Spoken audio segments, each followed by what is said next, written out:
نحمده ونصلی علی رسول الکریم اما بعد۔ ہندوستان کے حالات خراب ہیں، اس سلسلے میں کوئی بھی بڑی جماعت کے جو قائد ہیں وہ کچھ نہیں بول پا رہے ہیں، یا بولتے ہیں تو آواز زوردار نہیں اٹھا پا رہے ہیں۔ اب اس کی وجہ سے دیکھ رہا ہوں کہ کچھ لوگ ان قائدین کے سلسلے میں تبصرہ کرتے ہیں اور جارحانہ تبصرہ کر لیتے ہیں، عجیب عجیب باتیں ان کے لیے کر دیتے ہیں۔ میری گزارش یہ ہے کہ چاہے جماعت اہل حدیث ہو، جماعت اسلامی ہو، دیوبندی ہو، بریلوی ہو، کسی کے بھی قائد ہوں تو ان کے اوپر اس وقت حالات ہیں۔ اگر کچھ جملہ وہ بولیں گے اور زوردار آواز اٹھائیں گے تو اس پر 10 کیس ہو جائے گا، CBI جانچ ہو جائے گا، اور اس 10 کیس کو لڑتے لڑتے 10 سال گزر جائے گا، اور آخر میں زیادہ سے زیادہ یہ ہوگا کہ ہم نے ثبوت نہیں پایا، ہم نے بری کر دیا۔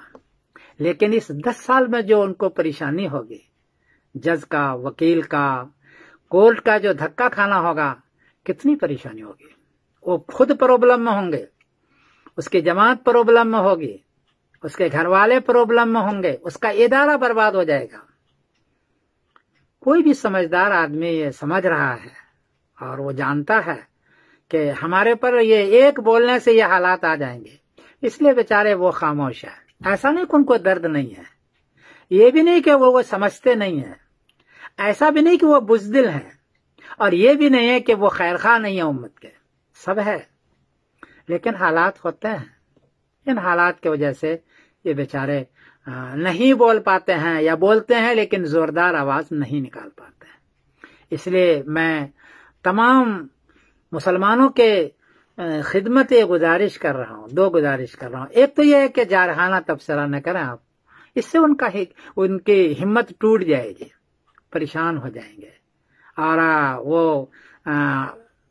ان کو سوچنے پر مجبور ہوگا۔ تو جارحانہ تبصرہ نہ کریں، سنجیدگی کے ساتھ آپ کچھ کر سکتے ہیں۔ اور دوسرا مشورہ یہ ہے کہ ان حالات کے اندر مسلکی اختلاف کو زیادہ ہوا نہ دیں، کہ جو بعض مرتبہ لوگ مسلکی اختلاف کو بہت زیادہ ہوا دیتے ہیں، چھوٹی چھوٹی بات پر کافر قرار دے دیا، یہ قرار دے دیا، وہ قرار دے دیا، مناظرے شروع کر دیے، یہ نہ کریں۔ اس وقت تو کوشش یہ کریں کہ تمام جتنی بھی جماعتیں ہیں وہ رفاع عام کے کام میں، کم سے کم رفاع عام کے کام میں مل کر کے بیٹھیں، اور سب غور کریں کہ کون سا کام ہم کریں جو پوری امت کے لیے فائدہ مند ہو، پوری امت کے لیے، ایک جماعت کے لیے نہیں، پوری امت کے لیے فائدہ مند ہو، اور ان کی عافیت کی چیز ہو، ان کے لیے کوششیں کی جائے، ان کو بچانے کی کوشش کی جائے، سب مل کر کے کریں، میری ایک گزارش ہے۔ ٹھیک ہے، عقیدے کے سلسلے میں آپ الگ الگ ہیں، لیکن کم سے کم سب کے جو اجتماعی مسئلے ہیں، رفاع عام کا کام جس کو کہتے ہیں، اس میں سب مل کر کے بیٹھیں، اور وہاں اختلاف اور انتشار اور ہنگامے نہ کریں، بلکہ سب مل کر کے کوئی فیصلہ کریں۔ تو یہ 2 گزارش ہے کہ تو جارحانہ تبصرہ نہ کریں، اور دوسری گزارش یہ ہے کہ مل کر کے سب بیٹھیں۔ تمام قائدین سے میری یہ گزارش ہے، اور مل کے فیصلے کریں، تو انشاءاللہ کو فائدہ ہی رہے گا۔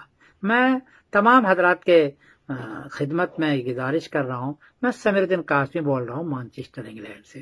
کوئی تکلیف ہوئی ہو تو مجھے معاف کر دیجیے گا۔ السلام علیکم ورحمۃ اللہ وبرکاتہ۔